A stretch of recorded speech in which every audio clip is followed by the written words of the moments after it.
اسلام ہو جائے۔ الحمدللہ رب العالمین والصلاة والسلام علی خاتم النبیین اما بعد فاعوذ باللہ من الشیطان الرجیم بسم اللہ الرحمن الرحیم والصلاة والسلام علیک یا رسول اللہ وعلی آلک واصحابک یا حبیب اللہ والصلاة والسلام علیک یا نبی اللہ وعلی آلک واصحابک یا نور اللہ۔ مدنی چینل کے ناظرین، پروگرام قرآنی صورتوں کا تعارف، اس میں آپ کو خوش آمدید کہتے ہیں۔ اللہ رب العالمین ہم سب کو قرآن مجید پڑھنے سمجھنے کی توفیق عطا فرمائے اور قرآن پاک کی تعلیمات پر عمل پیرا ہونے کی سعادتیں عطا فرمائے۔ ناظرین کرام، اس پروگرام میں بطور خاص ایک صورت مبارکہ، اس کا کچھ پس منظر، تعارف، شان نزول چیزیں بیان کی جاتی ہیں اور اس کے ساتھ ساتھ اس صورت مبارکہ کے مضامین پر بھی گفتگو کی جاتی ہے۔ الحمدللہ یہ سلسلہ جاری ہے اور آج جو سورہ مبارکہ ہے سورۃ العصر، قرآن مجید کی بہت ہی معروف اور مشہور صورت مبارکہ ہے اور قرآن پاک کی جو چھوٹی صورتیں ہیں، جیسے ہم کہیں کہ سب سے چھوٹی صورت سورہ کوثر، لیکن اسی سے ہی مثل یا اس سے کچھ زیادہ وہ سورہ عصر شمار ہوتی ہے، کہ جسے کہیں کہ چھوٹی صورتوں میں اس صورت مبارکہ کا شمار ہوتا ہے۔ یہ سورہ مبارکہ ترتیب تلاوت کے اعتبار سے 103 نمبر پر موجود ہے، یعنی قرآن پاک جو مصحف شریف ہمارے سامنے ہے تو اس میں ایک ترتیب تلاوت ہے کہ جو قرآن پاک ہم پڑھتے ہیں، تلاوت کرتے ہیں، تو اس میں جو صورتوں کی ترتیب ہے یہ الگ ترتیب ہے، اور ایک ہے نزول کی ترتیب کہ جب وہ صورت نازل ہوئی تھی۔ یہ قرآن پاک جو ہمارے سامنے مصحف شریف کتاب کی صورت میں موجود ہے، یہ وہ ترتیب ہے جو لوح محفوظ پر قرآن کی ترتیب ہے، اور اسی وجہ سے ہم دیکھتے ہیں صورتوں کے تعارف کے اعتبار سے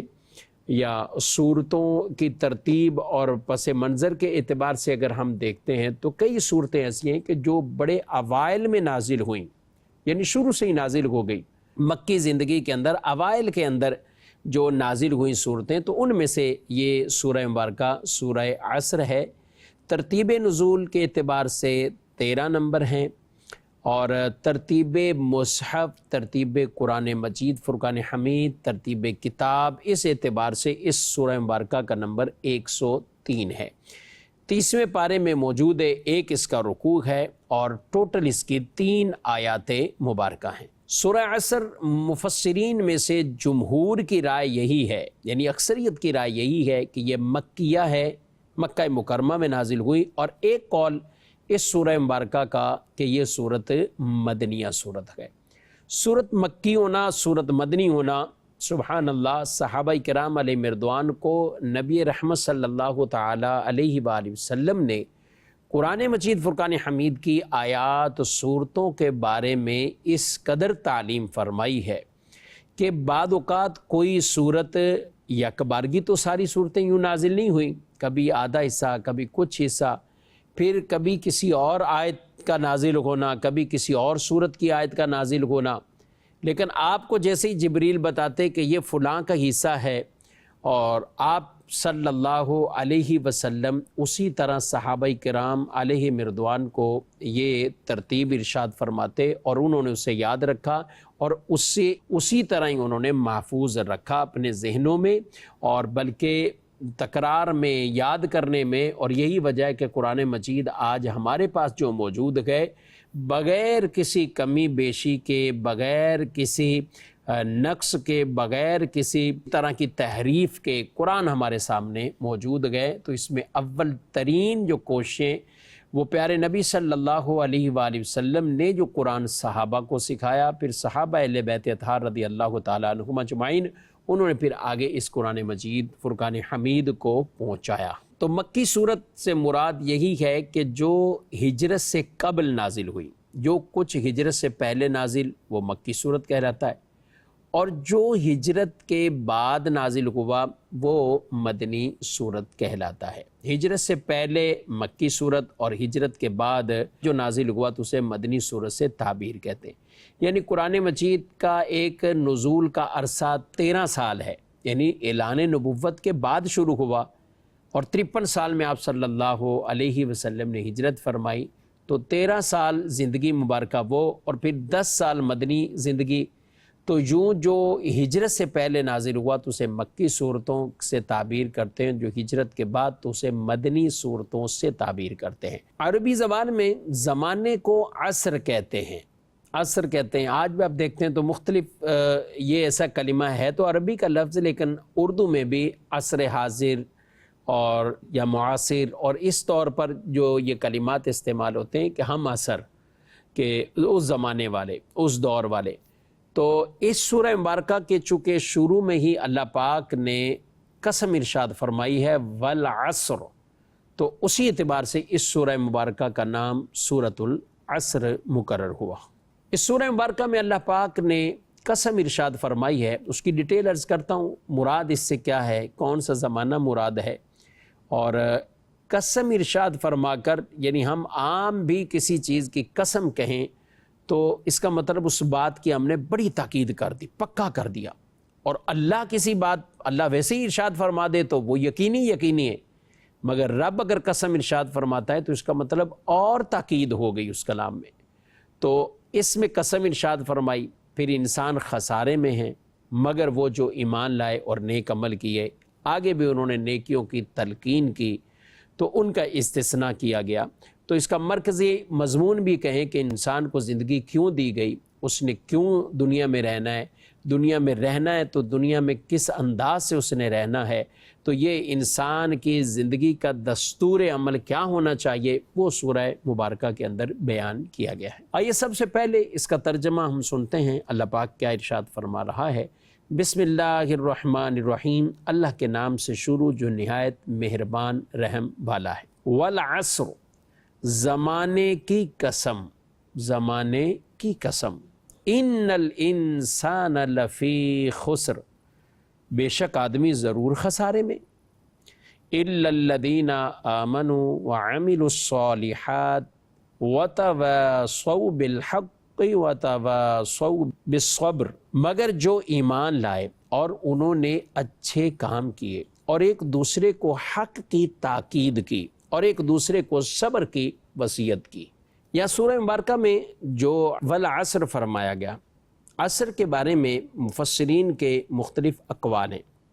ایک قول یہ ہے کہ اس سے مراد زمانہ مراد ہے، کیونکہ زمانہ یہ مختلف عجائبات پر مشتمل ہے، مختلف اس میں حوادثات ہیں، مختلف واقعات ہیں، اور یہ اللہ پاک کی قدرت کے کرشمے ظاہر ہوتے ہیں۔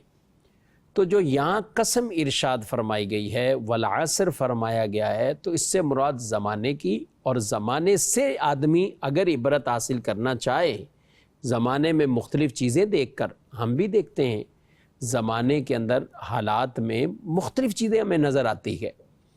کبھی ایسی چیزیں آ جاتی ہیں کہ جو زلزلوں کی کیفیت میں، کبھی کچھ ایسی چیزیں سامنے آ جاتی کہ طوفانی بارشیں ہیں، کبھی کچھ اور ہے،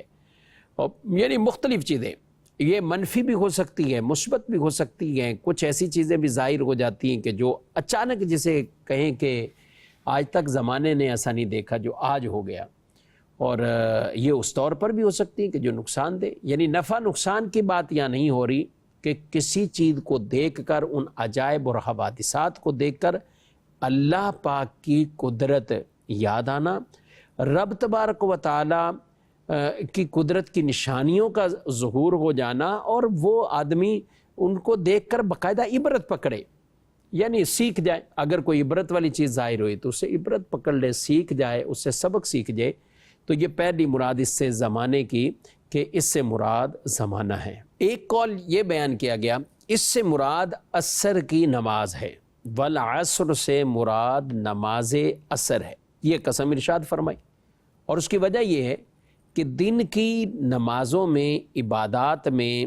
یہ سب سے آخری نماز ہے، اس لیے جو صلاۃ الوسطیٰ کے حوالے سے قرآن مجید فرقان حمید میں بیان کیا گیا کہ درمیانی نماز،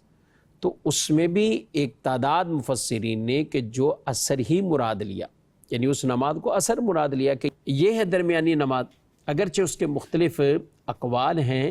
لیکن ایک قول وہ بھی ہے کہ عصر کی نماز، تو یہاں بھی مراد لیا کہ عصر کے دن کی، یعنی دن کی آخری نماز ہے۔ مغرب جو ہم پڑھتے ہیں وہ رات میں داخل ہے، اب تو شام میں رات میں داخل ہے، عشاء وہ بھی رات میں داخل ہے، تو دن کی جو نمازوں میں سے آخری نماز ہے تو وہ عصر کی نماز ہے، اور اس سے مراد وہ نماز عصر لی گئی، یعنی نماز عصر کی اہمیت کے پیش نظر اللہ پاک نے اس کی قسم ارشاد فرمائی۔ اور رب جس چیز کی قسم ارشاد فرمائے تو وہ کلام میں تو تاکید ہے ہی ہے، مگر اس کے ساتھ ساتھ اس چیز کی بھی اہمیت وہ بڑھ جاتی ہے۔ ایک قول یہ بھی ہے کہ اس عصر سے مراد زمانہ تو لیا گیا، لیکن کون سا زمانہ؟ تو مفسرین کہتے ہیں کہ اس سے مراد پیارے نبی علیہ السلام کا زمانہ، عصر سے مراد حضور کا زمانہ۔ نبی پاک صلی اللہ علیہ وآلہ وسلم کا جو دور مبارکہ کا جو زمانہ، جو وہ وقت تھا، بڑی خیر و برکات والا کہ حضور موجود گئے،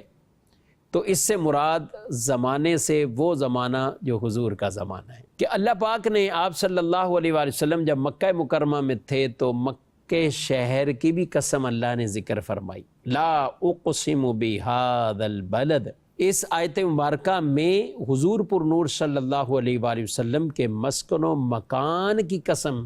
وہ ارشاد فرمائی، اس شہر کی قسم ارشاد فرمائی، اور لعمرک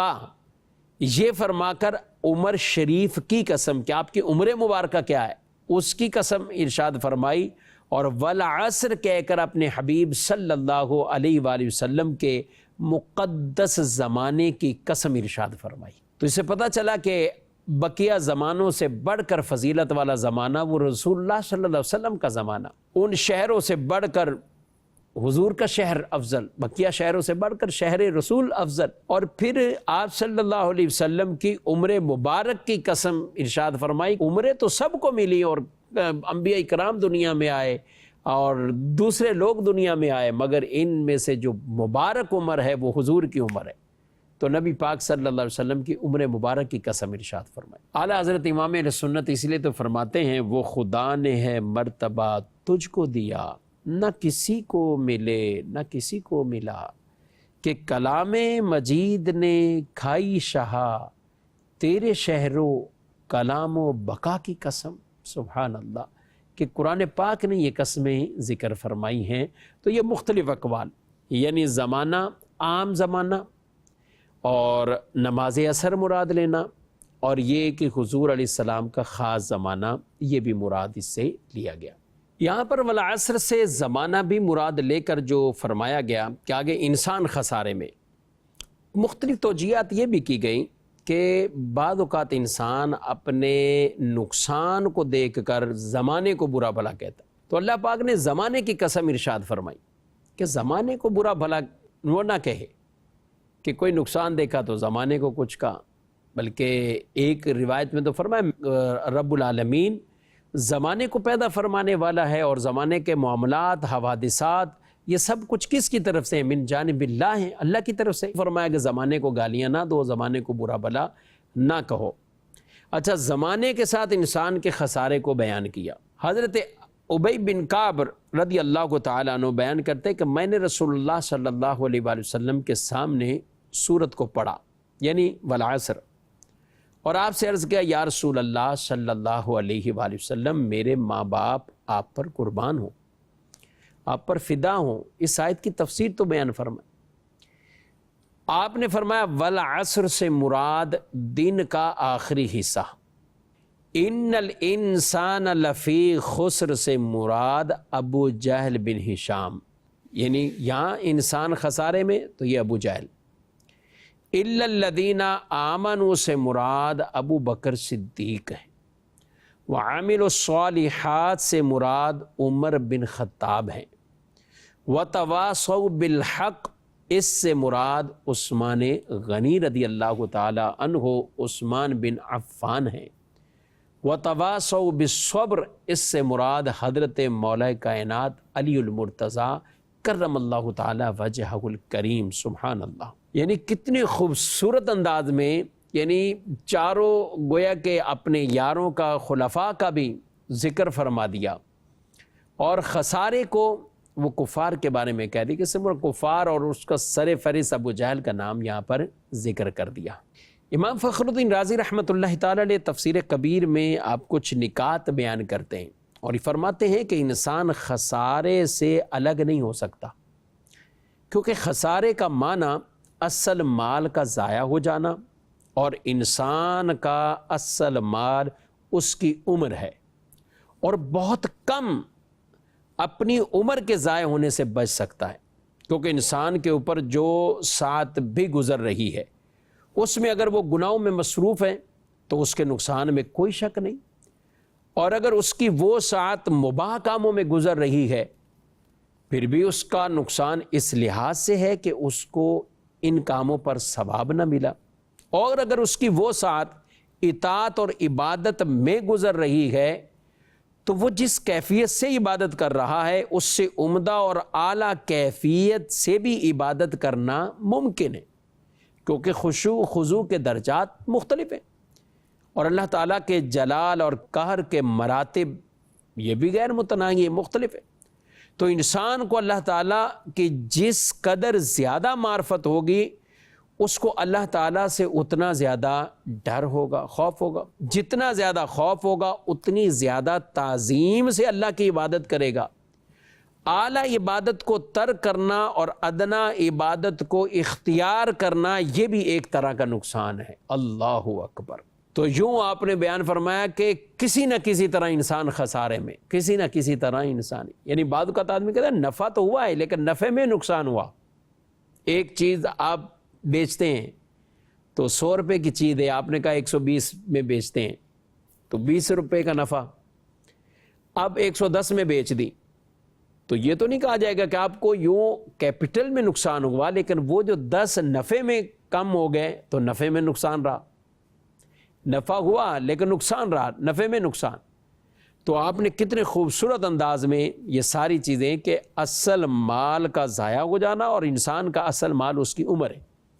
اب کوئی شخص گناہ کے کاموں میں گزار رہا ہے تو خسارہ ہی خسارہ، نقصان ہی نقصان۔ پھر وہی شخص اس عمر کو اگر مباح کے کاموں میں گزارتا ہے تو اس کا مطلب ثواب کے کام اس نے ترک کیے، ثواب نہیں کیا۔ ثواب میں کیا تو اس سے اعلیٰ درجے کا بھی ثواب کسی عبادت میں موجود تھا، یا جو وہ عبادت کر رہا ہے اس کو کسی اعلیٰ درجے سے عبادت کی جا سکتی تھی، تو یوں کہا کہ اس کا کوئی نہ کوئی یہ لمحہ یہ خسارے میں ہی جا رہا ہے، نقصان میں جا رہا ہے، کہیں نفع میں یا ثواب میں کمی گئے، یا کہیں انسان خود معاذ اللہ گناہوں میں پڑھ کر اپنی زندگی کو ضائع کر رہا ہے۔ تو اس اعتبار سے اب اس کو پڑھیں، والعصر، زمانے کی قسم، ان الانسان لفی خسر، کہ بے شک انسان خسارے میں ہے۔ آگے فرمائے الا الذین آمنوا وعملوا الصالحات، مگر وہ جو ایمان لائے اور نیک عمل کیے۔ ایمان لانا اچھی بات، سبحان اللہ۔ کوئی بھی نیکی اس وقت تک قابل قبول نہیں جب تک انسان کا ایمان نہیں ہوگا۔ مومن ہے تو نیکی قابل قبول بھی، آخرت میں اجر ثواب بھی ملے گا، لیکن اگر ایمان نہیں ہے تو بظاہر نظر آنے والی کوئی نیکیاں وہ اس کے لیے کوئی قابل ثواب نہیں ہے۔ اور آخرت میں جیسا بیان کیا گیا کفار کی بھی جو اچھے عمل بظاہر نیکیاں ہیں تو وہ ایسے جیسے غبار ہو جائیں گی، مٹی ہو جائیں گی، ختم ہو جائیں گی۔ تو آخرت میں ان کے لیے کچھ نہیں، دنیا میں اللہ اس کے بدلے میں کچھ نہ کچھ انہیں جزا عطا فرما دیتا ہے، لیکن آخرت میں کچھ نہیں۔ آخرت جو ہے انعام ثواب کے اعتبار سے وہ ایمان والوں کے لیے، الا الذین آمنوا وعملوا الصالحات، پھر نیک عمل کیے۔ اچھا پھر یہ خود نیک ہو گیا، اس کے بعد آگے فرمایا وتواصوا بالحق، اور حق کی تلقین کی۔ حق سے مراد یہاں توحید، ایمان، رسالت، یہ چیزیں مراد بھی لی گئی۔ حق کی تلقین کی، وتواصوا بالصبر، اور صبر کی وصیت کی، ایک دوسرے کو صبر کی وصیت، یعنی انسان کا خود کا نیک ہونا، یعنی انسان خود کو نیک کر لینا، خود کا نیک ہو جانا یہ کافی نہیں ہے، بلکہ دوسروں کو بھی نیک بنائے۔ اسے گویا کہ ایک یہ چیز عطا کی گئی ہے کہ دین حق کو قبول کرے، توحید کو قبول کرے، رسالت اور دین اسلام کے جو احکامات ہیں اس پر پھر صبر کے ساتھ کارآمد رہے۔ بظاہر تکلیفیں آ رہی ہیں، بظاہر کچھ اور پرابلم بھی آ سکتی ہے، لیکن یہ کیا کرے، یہ ان مصیبتوں پر یہ صبر کرتا رہے، اور اسی کی وصیت کا ہمیں حکم ارشاد فرمائے۔ خود تو نیک ہے لیکن اگلوں کو بھی نیک بنانا، دوسروں کو بھی نیک بنانا۔ قرآن پاک میں اللہ پاک ارشاد فرماتا ہے یا ایھا الذین آمنوا قوا انفسکم واہلیکم نارا، اے ایمان والو اپنے آپ کو اور اپنے گھر والوں کو دوزخ کی آگ سے بچاؤ۔ آقا صلی اللہ علیہ وسلم سے اس بارے میں پوچھا گیا گھر والوں کو کیسے بچانا ہے، تو فرمایا وہی جن چیزوں سے اللہ پاک نے منع کیا تم بھی روکو، اور جن کا حکم دیا تم ان کو کہو کہ وہ اس پر عمل کریں۔ یعنی اوامر و نواہی، جن کا حکم ہے وہ ان کو تلقین کرنی ہے، خود کیسے نیکی آگ سے بچنا ہے، ظاہر ہے وہ نیکی کے کام کر کے یہی گھر والوں کو تلقین کرنی۔ آقا صلی اللہ علیہ وسلم کی حدیث ہے جس میں فرمایا تم میں سے ہر شخص اپنے ماتحت لوگوں کا نگہبان ہے، پس ہر شخص سے اس کے ماتحت لوگوں کے بارے میں سوال کیا جائے گا۔ تو یوں ہر ایک کا گویا کہ وہ جو اپنے ماتحت ہیں ان کے بارے میں انہیں سوال کیا جائے گا،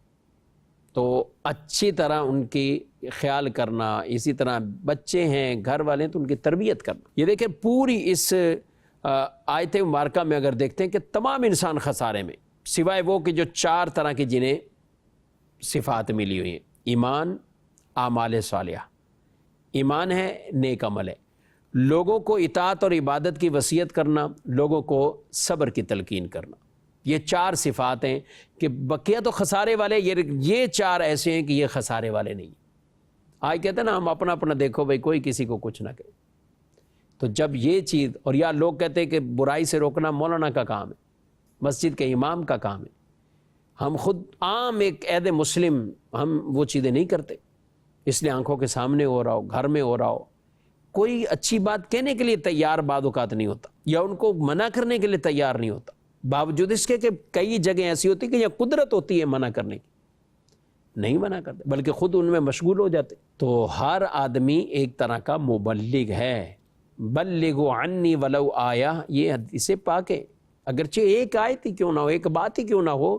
پہنچا دو میری طرف سے۔ اور ہمیں وہ درجے بھی تبلیغ کے گویا کے بیان کر دیے گئے، اور اس میں مختلف مراحل بیان کیے، کچھ ایسے ہوں گے جو ہاتھ سے برائی کو بدل سکتے ہیں، کوئی زبان سے بدل سکتے ہیں، ورنہ دل میں تو برا جانے، اور یہ ذوف والا عمل ہے، یہ اس طرح کہ اتنا تو کرے، لیکن آج تو یہ بھی نہیں ہو رہا، دل میں بھی کوئی برائی کو برائی نہیں سمجھتا۔ تو لہذا ہمیں اس پہ ضرور خود بھی سوچنا، اور بڑی مختصر یہ صورت ہے لیکن بہت سے پیغامات، بہت سے احکامات اس کے اندر وہ چھپے ہوئے گئے کہ خود بھی نیک بننا ہے، دوسروں کو بھی نیک بنانا ہے۔ اچھا پہلے خود بنائیں،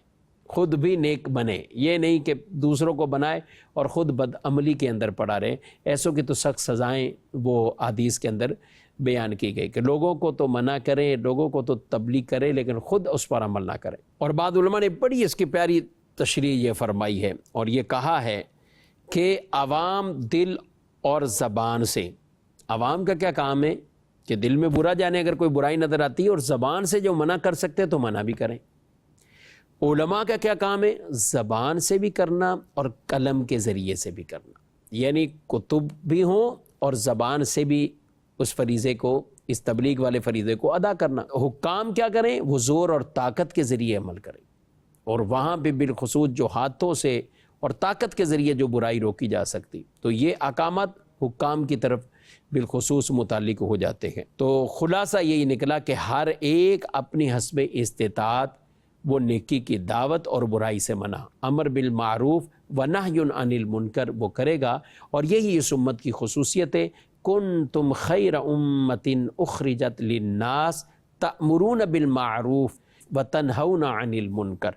کہ لوگوں میں سے تم بہترین ہو، امت کو جو ظاہر کی گئی لوگوں کے لیے کہ تم نیکی کی بات کرتے ہو اور برائی سے منع کرتے ہو۔ اللہ ہمیں ان باتوں پر عمل کی بھی توفیق دے۔ سورہ عصر کا کچھ خلاصہ، کچھ ڈیٹیل، کچھ تفصیل آج ہم نے سنی ہے۔ اللہ رب العالمین ہم سب کو خود بھی نیک بنائے، اور نیکی کے کاموں کی آگے تبلیغ، واعظ اور اچھی باتیں آگے پہنچانے کی بھی ہم سب کو توفیق عطا فرمائے۔ آمین بجاہ النبی الامین صلی اللہ علیہ وآلہ وسلم۔ یہی ہے آرزو تعلیم قرآن عام ہو جائے، ہر ایک پرچم سے اونچا پرچم اسلام ہو